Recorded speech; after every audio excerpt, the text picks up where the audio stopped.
Hi everyone and welcome. Thank you so much for clicking on this video and I hope you guys stay tuned until the end.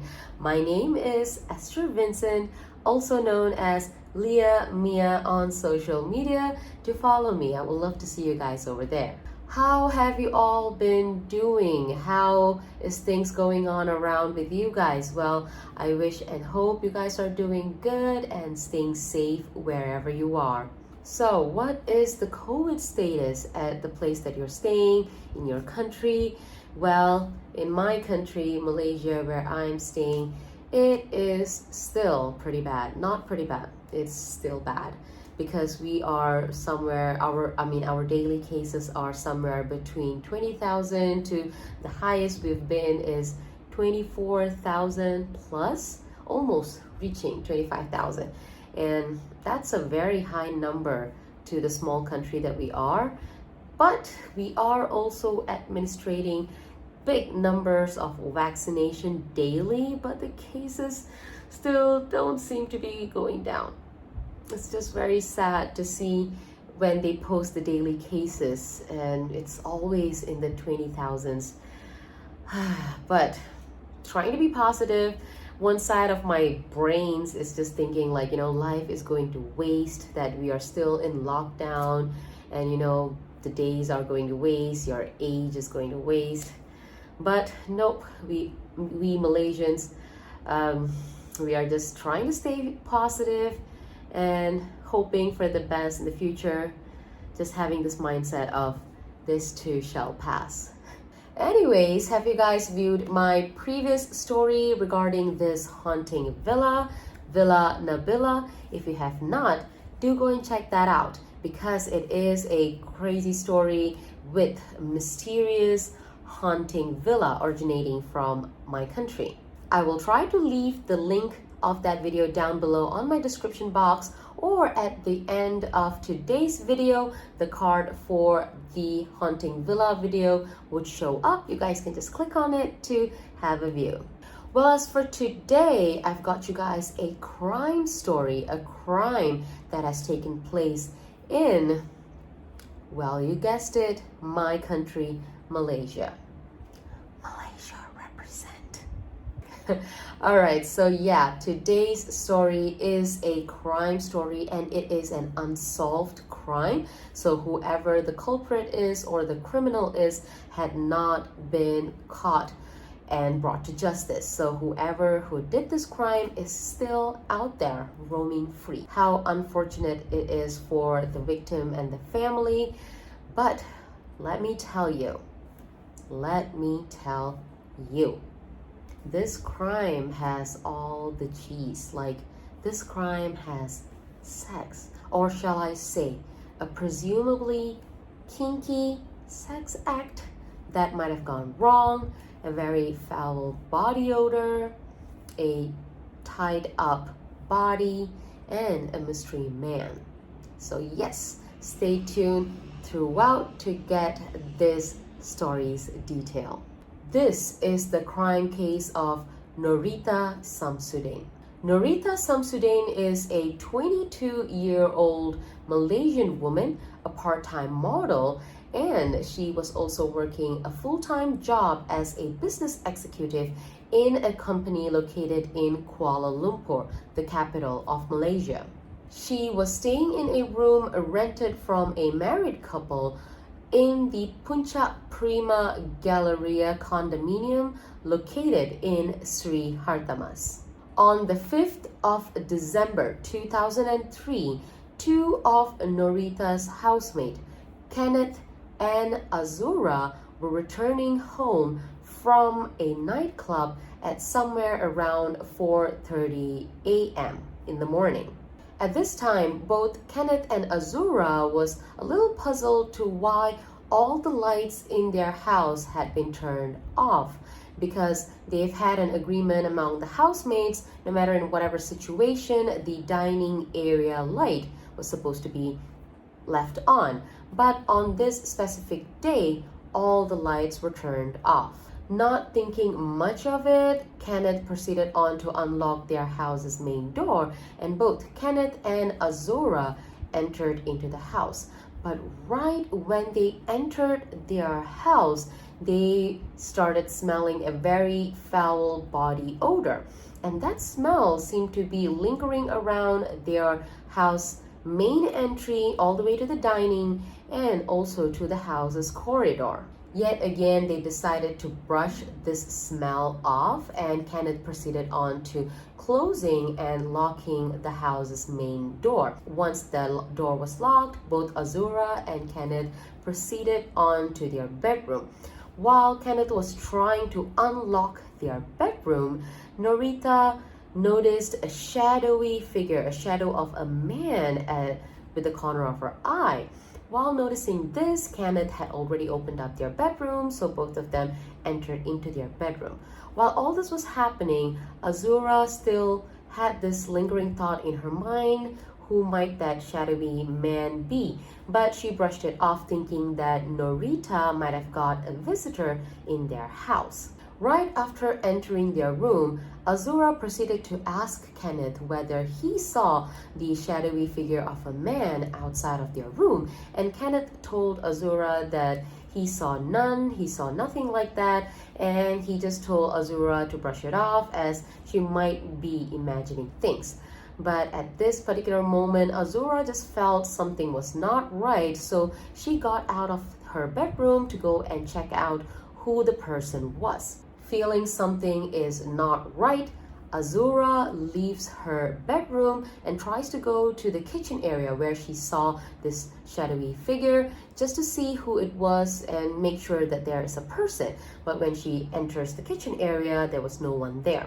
Returning from the kitchen area, now she noticed that their house's main door, the door that Kenneth had just closed and locked a couple of minutes ago, is now wide open.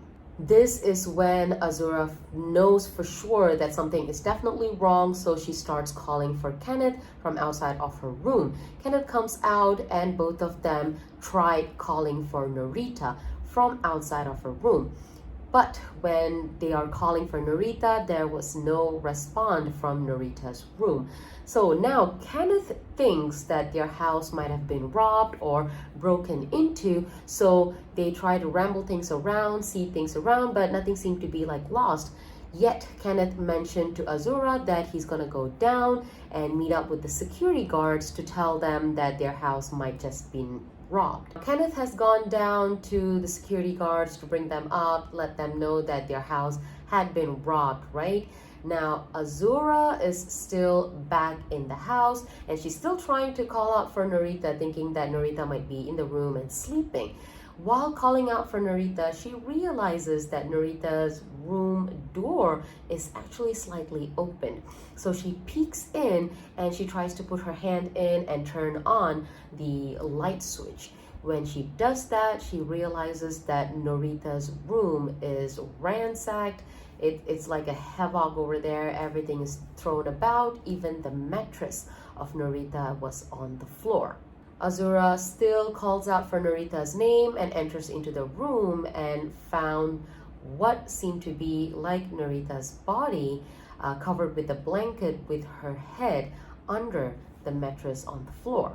Azura summons whatever courage she has and she pulls the blanket off the body and finds Noritta's dead body on the floor, like I mentioned, with her head under the mattress. Her head had a pillowcase covering it, and the pillowcase's opening was tied around her neck. Noritta's both hands were tied at her back with electrical cord. Her legs were also tied. Oh my god, I can't speak. Sorry. Her legs were also tied together with some electrical cord and a bra. Her body was naked from the head to the toe and was only covered with the blanket like how Azura found her in the beginning. Azura is all freaked out because she just found her housemate dead, naked, bounded up, dead in her room. So Azura runs out of the house to call for Kenneth. When she runs out of the house, she noticed a man that looked somewhat like the same man that she saw earlier in the house, when she saw at the corner of her eyes. So she felt like she saw that man, and he seemed to be walking hurriedly towards the guard hut and trying to leave the condominium area. So Azura shouts, quote, "Bastard, stop, I think you are the killer," end quote. So she shouts that, and she starts running towards the guard hut. So once she reaches the guard house, she tells Kenneth and the guard over there what had happened. Like, she tried to briefly tell them what's going on, and all three of them tried searching around the area for the man, but they failed to locate him. That man, whoever he was gone. Since they failed to catch up with whoever that man was who was seen rushing out of the condominium area, now Kenneth, Azura, and a few of the security guards rushed back to their house to see what's going on with Noritta. So Kenneth, right after seeing Noritta's body, he tried reviving her. First, he removed the pillowcase from her head. Right when he did that, a face towel that was balled up and stuffed into her mouth came falling out. But the attempts to reviving Noritta was unsuccessful, so they proceeded on to calling the police and the paramedics, explaining on what had taken place. There was no break-in, so there were a suspicion that Noritta might have known whoever this culprit was, and she might have let him or her in. And there was no cash missing, there was no valuables missing from the entire house. In the beginning, it looked like Noritta was a victim of a rape and murder, or a kinky sex act might have gone wrong. We don't know yet. The post-mortem report showed that Noritta was indeed raped and murdered, or she had engaged in a sexual activity right before her murder, and she did die out of suffocation. As part of the police investigations, several individuals were called in for questioning, which includes Noritta's boyfriend, both of Noritta's housemate, Kenneth and Azura, a Finnish national, and a few of the security guards who were present at that time as eyewitnesses. Some of the evidence that the police or the investigators were able to collect from Noritta's room was 3 different semen samples from Noritta's mattress, 11 pieces of tissue paper with semen traces from her trash bin, and everything that was used to bind Noritta up. From all the evidence that was gathered, the police was able to find several different DNA samples, one belonging to Noritta herself, obviously, and there was 2 other DNA belonging to 2 different men. Now, this is where the case suddenly takes a weird turn. Unexpected twist happens when a man named Hanif Basri Abdul Rahman, a 36 years old engineer for the Shah Alam City Council, turns himself up to the police, stating that he is most definitely included in this crime.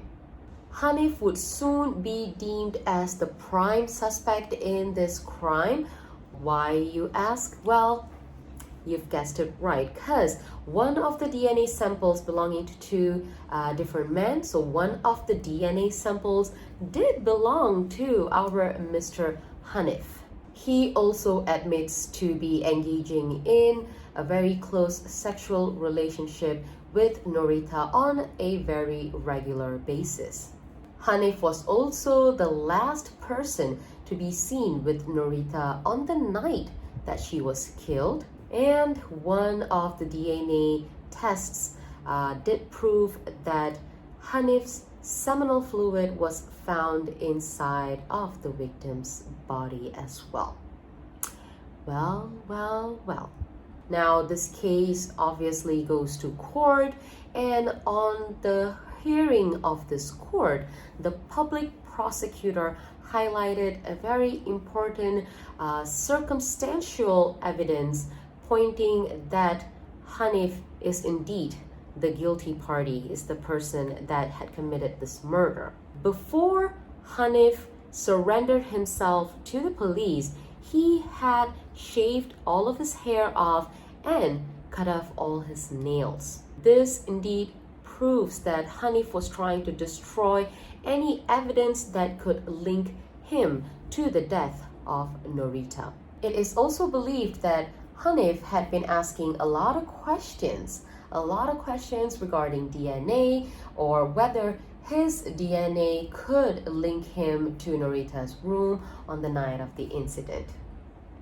Well, very suspicious, Hanif. This is very suspicious. The condominium's security guards, who were the people present at that time, stood as witnesses from the prosecutor's side, and these were some of the things that they mentioned about Hanif. Hanif was said to be a very, very regular visitor to Noritta and Noritta's condominium. Noritta and Hanif most of the time would be seen returning home late at night, always past 12, 1 a.m. or 2 a.m. On the night of the incident, Hanif did enter into Noritta's condominium somewhere around 1 in the morning. Later, after 1 a.m., Hanif, together with Noritta, was seen chatting with two pairs of Malay descent with a Malaysian-made car, Kancil, Proton Kancil, and they were chatting off somewhere after 1 a.m. And the security guards also confirmed that they did not see Hanif leaving the condominium that night, the night of the incident. I know it's very impossible to remember who comes and goes on a daily basis, but in Hanif's case, it's a little different because the security guards sort of know him since he was a very frequent visitor.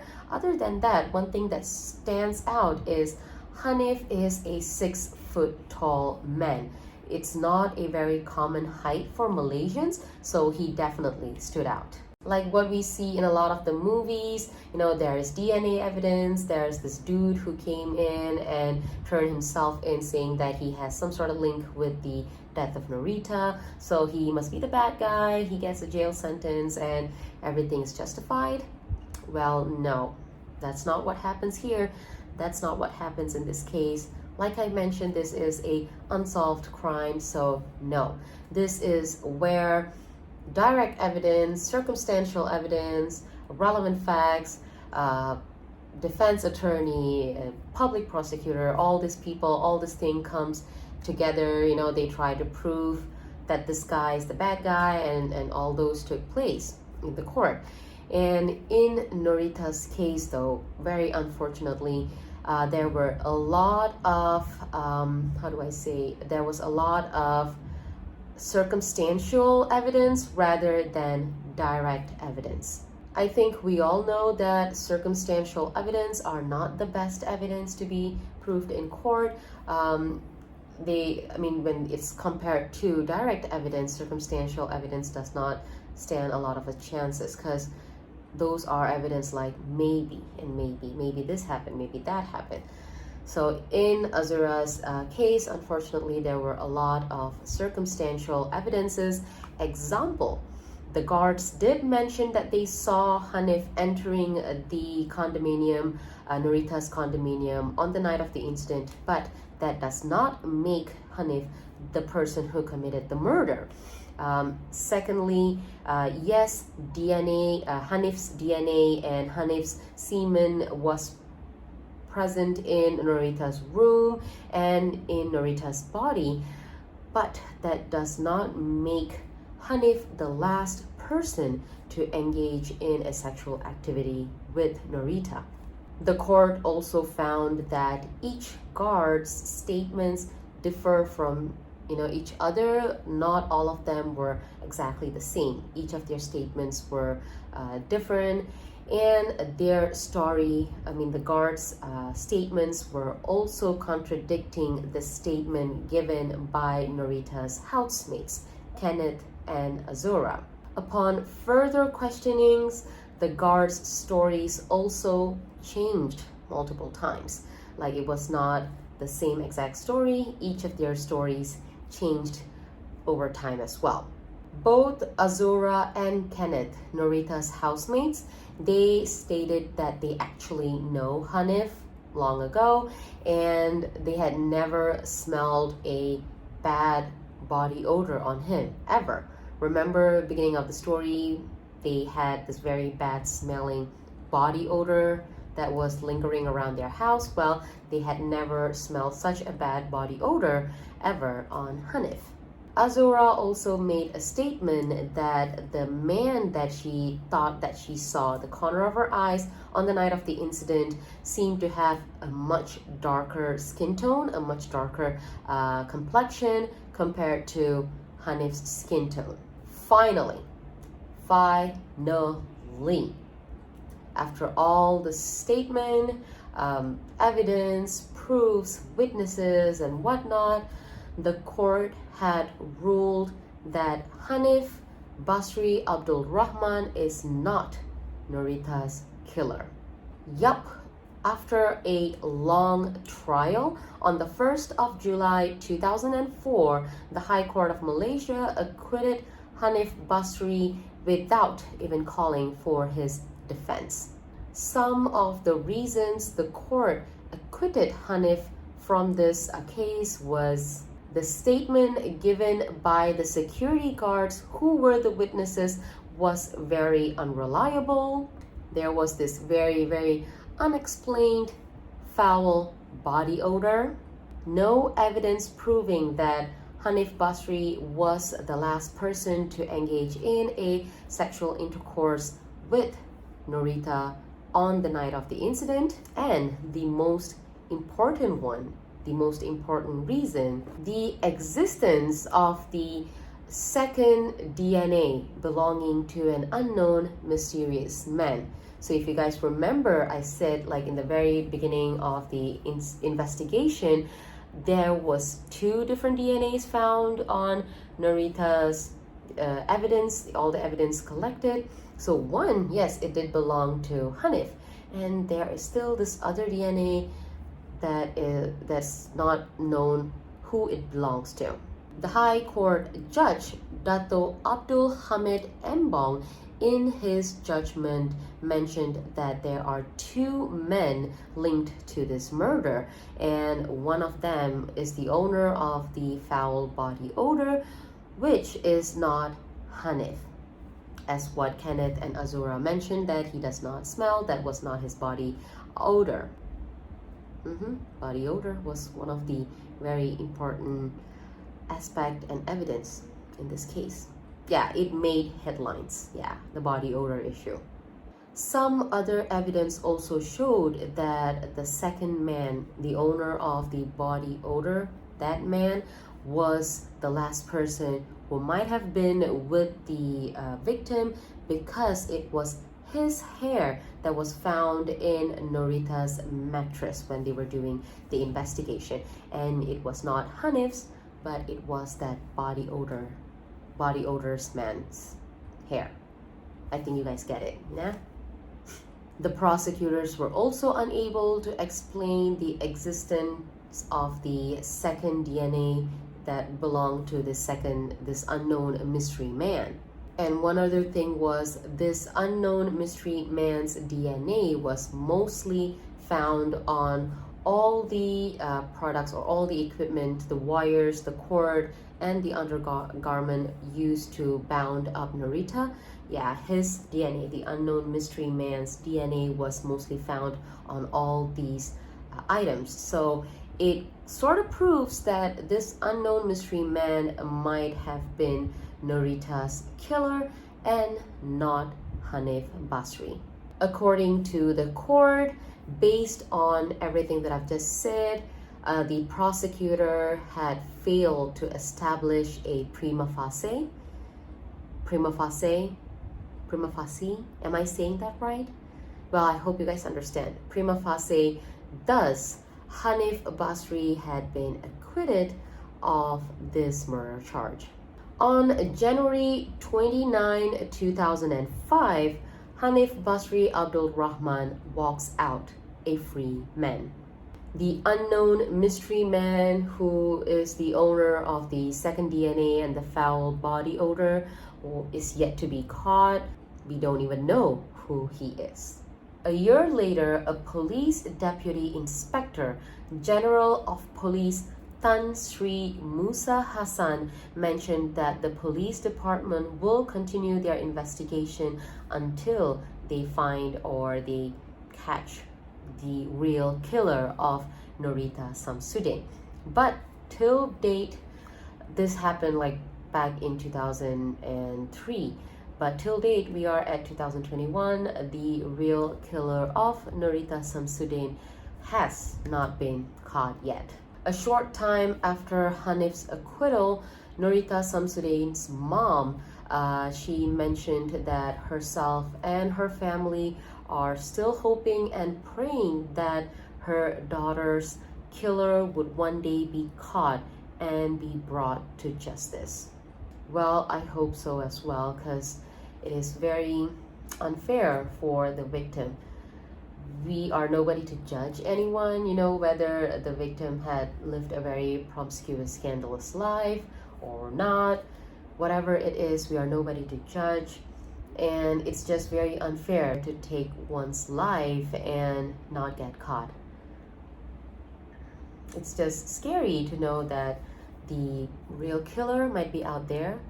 Well, what do you guys think? Do you guys think that Hanif might be the real killer, or there is another person involved in this? Well, I don't know, because at first when I was going through this case, I did think that Hanif was the killer and he just escaped.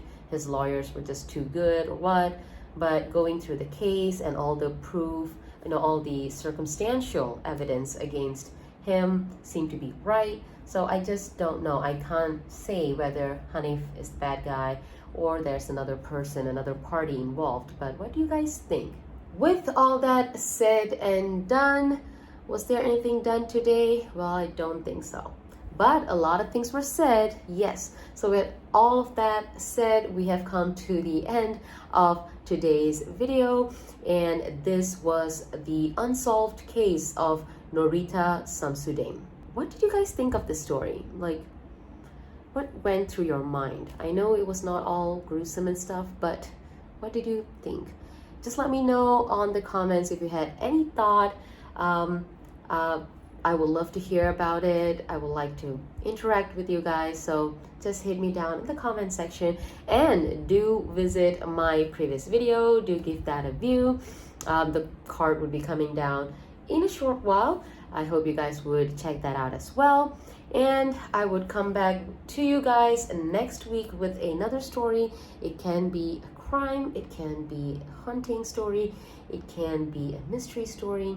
Let's see what triggers my mind. Let's see what sticks to me, and I will come back next week with that story. I don't know why my mouth is sort of blabbering. I think you guys would have noticed that. I don't know why. We are like at the end of the video and my mouth starts to stop functioning properly. I don't know why. Anyways, if you guys had stayed until this very minute, this very second, I thank you guys so much. Thank you so much for tuning in until the end. I would love it if you could leave me a thumbs up. That would mean so much to me. And again, stay safe wherever you are. The world is just going through a lot right now.